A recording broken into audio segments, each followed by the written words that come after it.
Rahmatullahi wabarakatuh. Bismillah, alhamdulillah, wala hawla wala quwwata illa billahil aliyyil azim. Asyhadu an la ilaha illallah wahdahu la syarika lah, wa asyhadu anna Muhammadan abduhu wa rasuluh la nabiyya ba'dah. Allahumma salli wa sallim wa barik ala sayyidina Muhammadin wa ala alihi wa sahbihi ajma'in, amma ba'du. Yang kami hormati para ulama, para ustadz, hadirin hadirat, bapak-bapak, ibu-ibu yang dimuliakan Allah subhanahu wa ta'ala. Alhamdulillah, Allah subhanahu wa ta'ala masih memberikan kekuatan kepada kita untuk melaksanakan perintah Allah subhanahu wa ta'ala yang berupa salat maghrib dengan berjamaah. Kita lanjutkan dengan majlis taklim. Ini semata-mata karena hidayah dan kekuatan daripada Allah subhanahu wa ta'ala. Maka mudah-mudahan hidayah yang telah diberikan oleh Allah subhanahu wa ta'ala kepada kita dijaga oleh Allah, sehingga kita menjadi orang yang istiqomah, yang akhirnya kita menjadi golongan orang-orang yang husnul khatimah, selamat daripada api neraka dan masuk surga tanpa dihisab oleh Allah subhanahu wa ta'ala. Kita lanjutkan bahasan yang kemarin, masih di bab Al-Ikhlas. Ini bahasan di dalam kitab Tanbihul Ghafilin. Bismillahirrahmanirrahim. Qala musannif rahimakumullah, anna man amala li ghairi wajhillahi fala sawaba fil akhirati wa ma'wahu jahannam. Barang siapa yang beramal bukan karena Allah subhanahu wa ta'ala, artinya dia beramal, beribadah karena riya, karena yang selain Allah subhanahu wa ta'ala, maka ibadah yang semacam ini tidak mendapatkan pahala di akhirat dan kelak akan dikembalikan oleh Allah subhanahu wa ta'ala tempatnya di dalam neraka. Ini bagi orang yang beramal karena selain Allah subhanahu wa ta'ala. Tapi bukan berarti karena kita takut beramal selain Allah terus kita nggak ibadah, Pak. Ya. Yang penting kita ibadah aja terus. Masalah nanti ikhlas nggak ikhlas itu udah urusan Allah. Karena ikhlas ibadah karena Allah subhanahu wa ta'ala ini akan diberikan oleh Allah subhanahu wa ta'ala kepada orang yang istiqomah. Orang istiqomah itu enggak terkesan suasana dan keadaan. Yang penting jalan terus, itu yang namanya istiqomah. Sehingga orang istiqomah ini akan diberikan karomah oleh Allah subhanahu wa ta'ala. Di antaranya karomah yang diberikan oleh Allah subhanahu wa ta'ala yaitu mudah menjalankan perintah Allah subhanahu wa ta'ala. Ini merupakan satu kemuliaan karomah daripada Allah subhanahu wa ta'ala.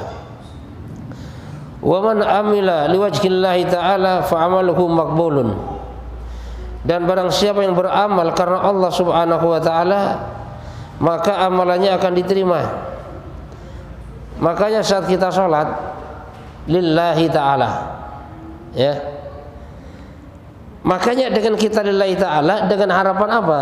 Dengan harapan kita sholatnya, niatnya pun, hati kita pun juga karena Allah, bukan karena yang lain. Sehingga di saat kita sholat semata-mata karena Allah, maka itulah ibadah yang akan diterima oleh Allah subhanahu wa ta'ala. Sholat yang akan diterima oleh Allah subhanahu wa ta'ala. Dan biasanya yang semacam ini juga terjadi kepada orang yang istiqomah. Dan kalau kita kembali kepada bahasan awal, bahasanya orang-orang yang melaksanakan ibadah ini dengan ikhlas, ini karena faktor iman. Jadi iman ini punya pengaruh yang sangat luar biasa. Sehingga orang beriman ini kalau beribadah, baik ada orang, nggak ada orang, itu sama saja. Ada orang dia tetap beribadah dengan sungguh-sungguh, nggak ada orang pun dia tetap beribadah bersungguh-sungguh. Jadi kalau kita sudah ada seperti itu, maka kita banyak bersyukur kepada Allah subhanahu wa ta'ala. Tapi di saat kita ibadahnya ini masih, kalau banyak orang kita senang ibadah, rajin. Kalau nggak ada orang kita malas-malesan. Kalau ada sifat seperti itu dalam diri kita, maka kita perbanyak istighfar kepada Allah Subhanahu wa taala. Agar apa? Agar supaya Allah Subhanahu wa taala memperbaiki daripada yang namanya ibadah kita, baik zahir maupun batin. Wa idza amala li ghairi wajhillahi ta'ala fala nasiba lahu min amalihi illa ina wa ta'ab. Dan barang siapa yang beramalnya atau beribadah bukan karena Allah Subhanahu wa taala, fala nasiba lahu min amalihi illa ana wa ta'ab, maka tidak ada balasan bagi amalannya. Ibadahnya enggak dapat pahala. Yang dia dapat apa? Yang dia dapat hanya kelelahan dan kecapean saja. Dia ibadah rajin, cuma dapat capek dan lelah doang. Kenapa? Karena ibadahnya bukan karena Allah Subhanahu wa taala. Bisa jadi karena mertua, karena istri, karena teman pengen dipuji orang dan sebagainya. Jadi ibadah-ibadah yang semacam itu yang hanya akan menghasilkan kelelahan dan kecapean saja, tapi tidak akan mendapatkan pahala daripada Allah Subhanahu wa taala. Kama jaa fil khabar, sebagaimana yang datang dalam satu khabar. Qala hadatsana Muhammad bin Fadl, hadatsana Muhammad bin Ja'far, hadatsana Ibrahim bin Yusuf, hadatsana Ismail bin Amr an Abi Hurairah radhiyallahu anhu an Nabi sallallahu alaihi wasallam qala rubba sha'imin laisa lahu haddun min shaumihi illa al-ju' wal 'atsy wa rubba qa'imin laisa lahu haddun min qiyamihi illa as-sahari wan nasab. Bahwasanya Rasulullah SAW bersabda, banyak orang yang berpuasa tapi dalam puasanya ini nggak mendapatkan apa-apa kecuali lapar dan haus. Ya, jadi banyak orang berpuasa tapi dari puasanya tadi kagak dapat pahala, dapatnya cuma lapar dan haus doang. Wa rubba qa'imin laisa lahu haddun min qiyamihi illa as-sahar wan nasab. Dan juga banyak orang yang beribadah malam hari tapi tidak mendapatkan apa-apa daripada ibadahnya tadi kecuali hanya begadang malam dan rasa kelelahan saja. Yakni kenapa terjadi yang semacam itu? Idza lam yakun as-shaumu sholati wajhillahi ta'ala fala sawaba lahu. Dan itu akan terjadi apabila puasanya dan sholatnya bukan semata-mata karena Allah, maka tidak mendapat pahala. Jadi puasa hanya dapatkan haus dan lapar, sholat malam hanya mendapatkan capek doang. Ini karena dilaksanakan bukan karena Allah. Apalagi puasa ini kan termasuk satu ibadah yang memang rahasia. Puasa ini ibadah sir yang tahu hanya Allah Subhanahu wa taala. Makanya yang namanya puasa ini, Pak, orang nggak puasa ngaku puasa, orang lain tahu, orang lain nggak tahu, Pak, tapi Allah tahu. Apa ada seperti itu? Bisa jadi ada. Bahkan boleh jadi kadang-kadang mau menghadiri buka bersama. Sebelum berangkat buka bersama, makan dulu habis 2 piring. Kemudian berangkat. Lah mau nyampe di tempat bukaan bersama pura-pura lemes. Dia ngaku, wah saya kayaknya puasa hari ini lemes banget. Orang percaya, Pak, karena sifatnya rahasia. Dan itu termasuk orang yang nggak puasa lah ya. Tapi ada orang yang berpuasa, dia nggak makan, nggak minum dari fajar sampai tenggelamnya matahari.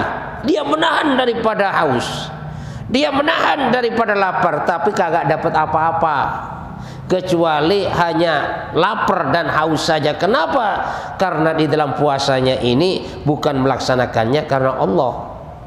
Begitu juga ibadah malam hari, dia tahajud, dia baca Quran, nggak dapat pahala juga. Kenapa? Karena melaksanakannya bukan karena Allah Subhanahu wa taala. Kama ruwiya an ba'dil hukama, ini sebagai riwayatkan daripada ba'dil hukama, annahu qala, Masalu may ya'malu ta'atil riya'i was sum'ah. Ini Ba'dul Hukama mengatakan bahwasanya perumpamaan orang yang beramal ketaatan, orang yang beribadah kepada Allah Subhanahu wa taala lirriya'i was sum'ati, karena riya dan sum'ah. Ya, riya dan sum'ah ini sebenarnya ibaratnya 11-12. Cuma bedanya kalau riya ini pingin dilihat orang, kalau sum'ah pingin didengar orang. Jadi kalau riya ini ibadahnya bagaimana supaya dilihat orang. Nah kalau sum'ah ini bagaimana ibadahnya supaya didengar orang. Atau bahkan kalau memang kagak ada yang denger, bisik-bisik juga sama temannya, Pak tolong Pak sampaikan Pak sama anak itu Pak, kalau saya rajin ibadah gitu kan. Kenapa? Biar mau dah sama saya dah. Ini namanya sum'ah, pengen didengar. Jadi perumpamaan orang yang beribadah kepada Allah ini karena riya dan sum'ah, kamasil rajulin kharaja ila suqi wa mal akaisuhu hasatun. Ibaratnya seorang laki-laki yang keluar dari rumahnya, dia pergi ke pasar dan di sakunya ini dipenuhi dengan kerikil atau sakunya ini penuh dengan batu kerikil. Ini ibaratnya. Jadi ke pasar dia punya saku banyak, sakunya diisi dengan kerikil yang banyak. Fayaqulun nasu ma amlaka hadar rajul. Maka orang-orang yang bertemu dia di pasar, apa dikatakan? Alangkah penuhnya saku daripada laki-laki ini ya. Ya kalau bahasa kita, bapak itu tebel banget sakunya kan. Padahal itu kerikil di dalamnya. Atau bahkan kalau bahasa sekarang kantongnya tebel, tapi isinya sapu tangan. Ini diibaratkan seperti ini. Nah, sehingga wala manfaata lahu siwa maqalatin nas. Dan hal yang semacam itu, yang kantongnya penuh dengan kerikil tadi, tidak akan memberikan manfaat sedikit pun kecuali hanya pujian daripada manusia. Bicaraan daripada manusia, wah kamu tahu nggak, bapak itu tebel banget kantongnya ke pasar, kayaknya semuanya mau diborong tuh. Jadi hanya dapat omongan manusia saja, dipuji-puji oleh manusia. Walau arada yasir lau syai'an la yu'tabi syai'un. Tetapi apabila dia mau membeli sesuatu, maka tidak bisa membeli. Artinya tidak mendapatkan sesuatu apabila dia hendak membeli. Kenapa? Karena di dalam sakunya itu hanya kerikil, bukan uang. Cuman dapat tampang doang, cuman dapat gaya-gayaan doang, dapat pujian daripada manusia. Dan memang kadang-kadang orang yang semacam ini ada, Pak. Bahkan ada juga orang kalau pulang kampung, Pak, itu gelangnya itu banyak banget. Ibu-ibu kan, pokoknya gelangnya ini dari sini sampai sini ini. Memang mirip emas, tapi sebenarnya bukan emas. Untuk apa semua itu? Untuk mendapat pujian daripada manusia. Ya. Jadi untuk mendapat pujian daripada manusia. Dan kalau ada orang yang semacam itu, maka hidupnya nggak tenang. Kenapa? Karena sudah banyak kebohongan dari hidupnya. Melaksanakan sesuatu bukan karena Allah, hanya karena manusia. Biarkanlah saya pakai gelang kalung yang gede, yang dicat emas seperti emas, padahal bukan emas. Lah, ini ada yang seperti ini. Sehingga orang yang seperti ini nanti, yang jelas hatinya akan tersiksa. Kenapa? Yaitu tadi, yaitu penuh dengan yang namanya kebohongan. Misalnya sama tetangganya mau diutang, Bu, tolong Bu, saya utang Bu, ini Bu, 1 aja. Nah, maka dia toleh kiri toleh kanan dia. Kenapa? Kebingungan dia mau ngasihnya. Mau dikasih ini bukan emas, nggak dikasih ini kelihatan orang kaya, kan serba susah seperti ini. Nah ini ibaratnya kalau orang beramal ini karena riya dan sum'ah, kepingin dilihat orang dan selalu kepingin didengar oleh orang. Kadzalika alladzi amala liriya wa sum'ah la manfaata lahu min amalihi siwa maqalatin nas wala sawaba fil akhirah. Itulah ibaratnya kalau orang beramal beribadah karena riya dan sum'ah, karena riya kepingin dilihat orang dan sum'ah kepingin didengar orang, maka tidak mendapatkan apa-apa kecuali hanya pujian daripada manusia. Di akhirat kelak dia tidak mendapatkan pahala daripada Allah Subhanahu wa taala. Coba bayangkan Pak, kalau di akhirat pahala nggak dapat, kan nyeselnya. Udah ibadah capek-capek kagak dapat. Ini nyeselnya bukan main. Dan ini efek daripada orang yang beribadah karena yang beribadah tapi ibadahnya kepingin dilihat orang lain atau kepingin didengarkan oleh orang lain. Sehingga maksud tujuannya beribadah ini semata-mata bukan hanya karena Allah Subhanahu wa taala. Kama qala Allah taala wa qadimna ila ma amilu min amalin faj'alnahu haba'an mansura. Sebagaimana firman Allah Subhanahu wa taala, bahwasanya kata Allah, aku periksa semua amalan yang mereka amalkan, maka amalannya aku jadikan haba'an mansura. Yakni apa? Al-a'malul lati amaluha li ghairi wajhillahi ta'ala abtalna sawabaha wa ja'alnaha habakal haba'im mansur. Bahwasanya setiap amalan yang mereka amalkan kata Allah Subhanahu wa taala dan cara mengamalkannya bukan karena Allah, maka semua pahalanya dibatalkan oleh Allah Subhanahu wa taala, digagalkan oleh Allah, dan Allah jadikan amalannya itu haba'an mansura. Apakah haba mansura itu? Al-gubarul ladzi yura fi syamsi, yaitu seperti debu yang bertaburan yang kelihatan di dalam sinar matahari. Kan biasanya Pak, kalau kita lewat di jalan, jalannya berdebu panas-panas, itu kan kelihatan kan? Itu kelihatan debu berterbangan itu.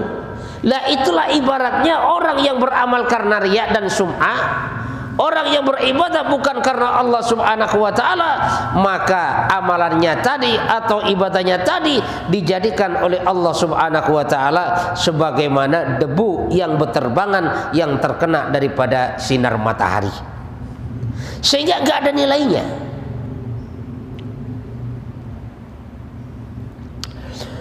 Warawaki an Sufyan Tsauri aman sami mujahidan yaqulu ja'a ar-rajul Nabi sallallahu alaihi wasallam wa qala ya Rasulullah inni tasaddaqu sadaqati wal tamisu bi wajhi Allah taala wa hibbu ay yuqala khairun. Ini diriwayatkan oleh Waqi daripada Sufyan Ats-Tsauri, daripada seseorang yang mendengar daripada Mujahid, di mana ada seorang laki-laki datang kepada Rasulullah sallallahu alaihi wasallam dan mengatakan kepada Rasul, ya Rasulullah, sesungguhnya kami ini sangat gemar bersedekah dan kami bersedekahnya karena Allah. Tapi kami ya Rasul ini suka kalau dipuji orang. Ini ada di zaman sahabat. Jadi seorang laki-laki datang kepada Rasul, setelahnya kalau menyampaikan tentang amalannya, ya Rasul saya suka bersedekah ya Rasul, dan saya niat sedekah karena Allah. Tapi kalau ada orang yang membicarakan sedekah saya suka itu ya Rasul. Maka apa jawab Rasul?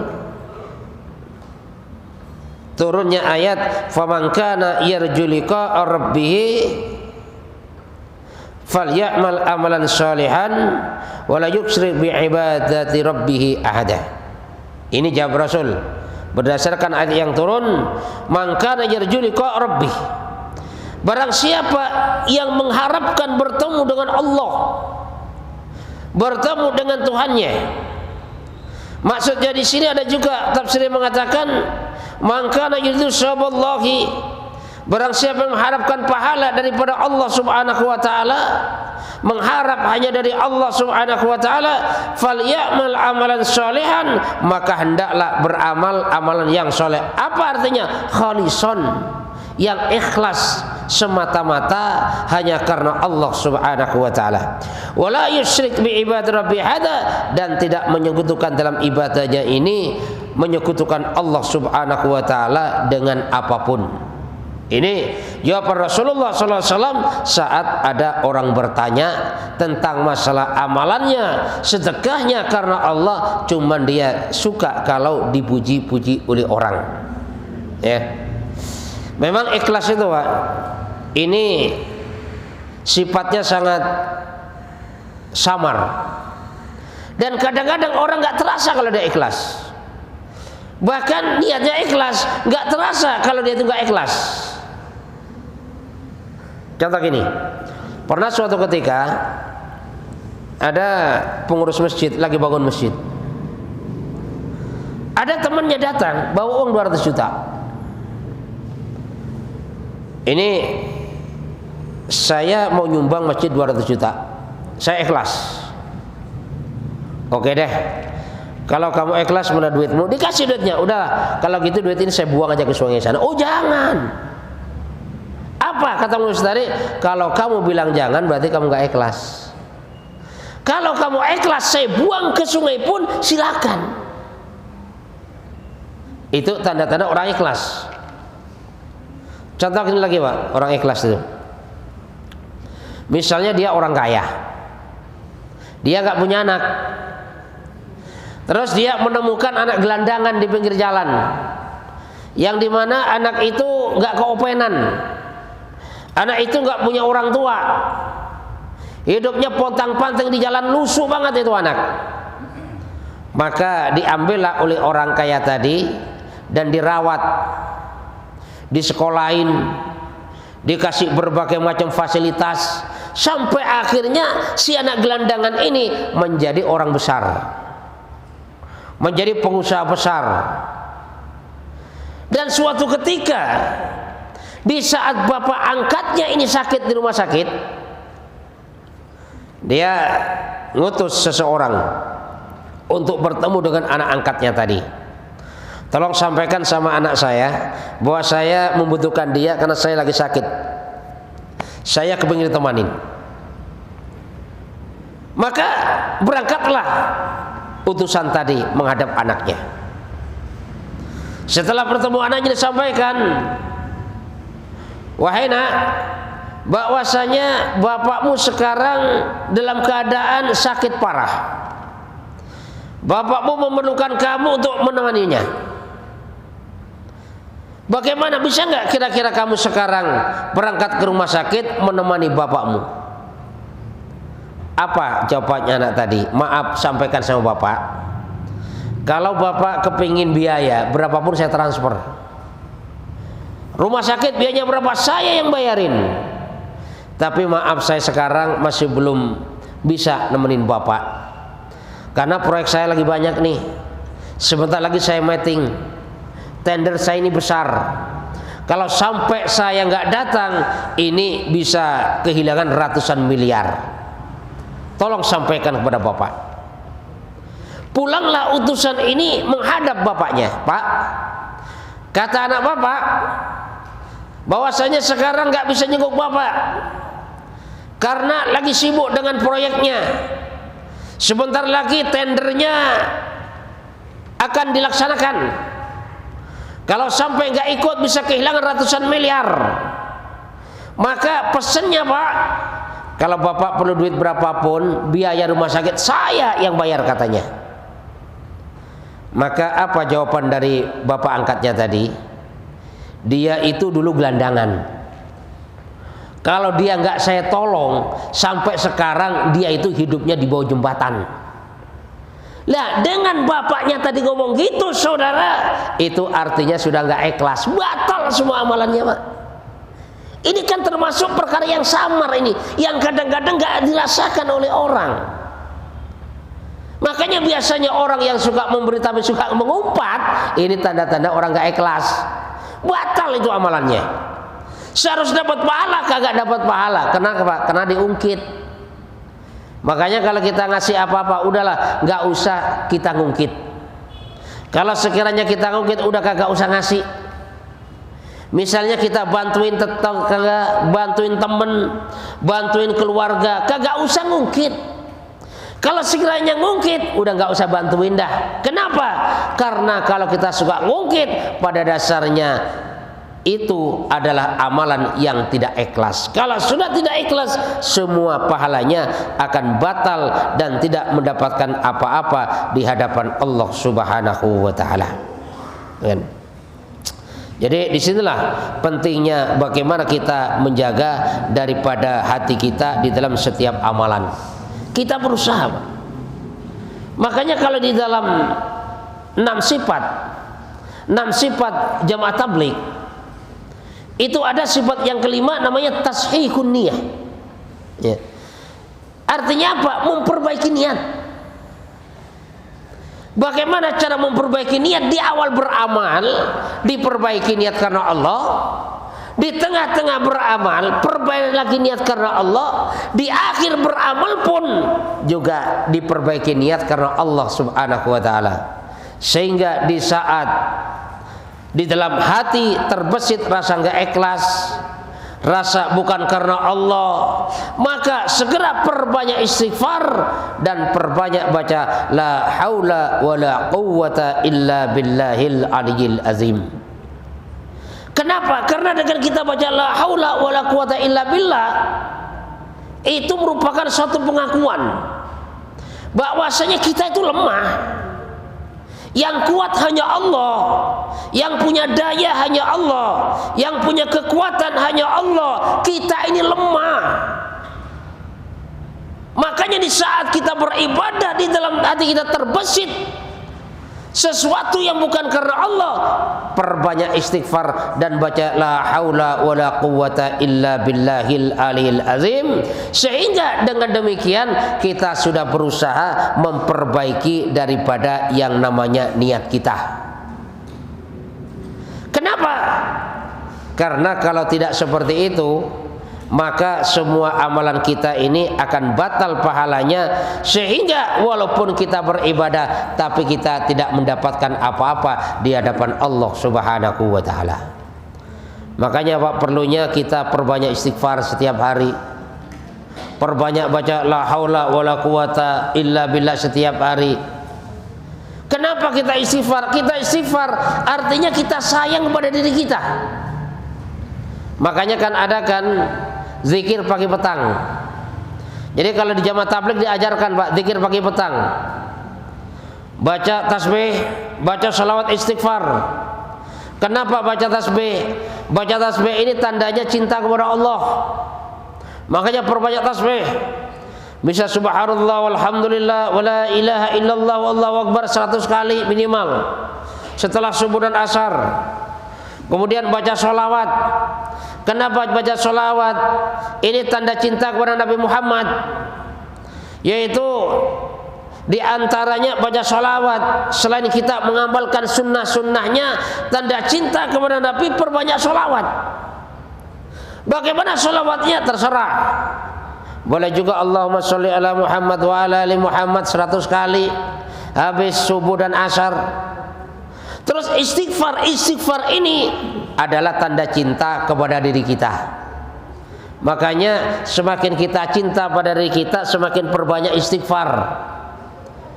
Makanya Nabi Adam alaihissalam karena merasa menzalimi dirinya, maka istighfarnya apa? Rabbana zalamna anfusana. Ya Allah, kami telah menzalimi diri kami. Artinya apa? Kita berbuat dosa pada dasarnya itu menzalimi diri sendiri. Maka zalim ini bukan untuk orang lain saja kita zalim, bahkan pada diri sendiri itu juga bisa melakukan daripada yang namanya kezaliman. Kita mabok, zalim pada diri sendiri. Kenapa? Karena merusak. Kita judi, zalim pada diri sendiri. Kita zina, zalim pada diri sendiri. Kita gak sholat, zalim pada diri sendiri. Sehingga kalau sudah banyak kezaliman yang semacam itu, tanda cinta kepada dirinya, perbanyak istighfar kepada Allah Subhanahu wa taala. Bisa juga astaghfirullahaladzim alladzi la ilaha illal hayyul qayyum wa atubu ilaihi, boleh. Atau astaghfirullahaladzim, boleh, silakan. Sayyidul istighfar juga boleh, silakan. Yang penting intinya perbanyak istighfar kepada Allah, karena itu tanda cinta kepada diri kita. Dengan kita perbanyak istighfar, maka dengan demikian maka sifat ikhlas ini akan diberikan oleh Allah Subhanahu wa taala. Sehingga kalau sudah diberikan sifat ikhlas oleh Allah Subhanahu wa taala, maka semua amalan kita akan diterima oleh Allah Subhanahu wa taala. Insyaallah Pak ya. Mudah-mudahan Allah Subhanahu wa taala berikan kepahaman kepada kita. Jadi yang sama-sama kita bicarakan, yang sama-sama kita dengarkan, insyaallah kita niat amal dan kita sampaikan kepada saudara-saudara kita yang lainnya. Subhanakallahumma bihamdika asyhadu an la ilaha illa anta astaghfiruka wa atubu ilaik. Assalamualaikum warahmatullahi wabarakatuh.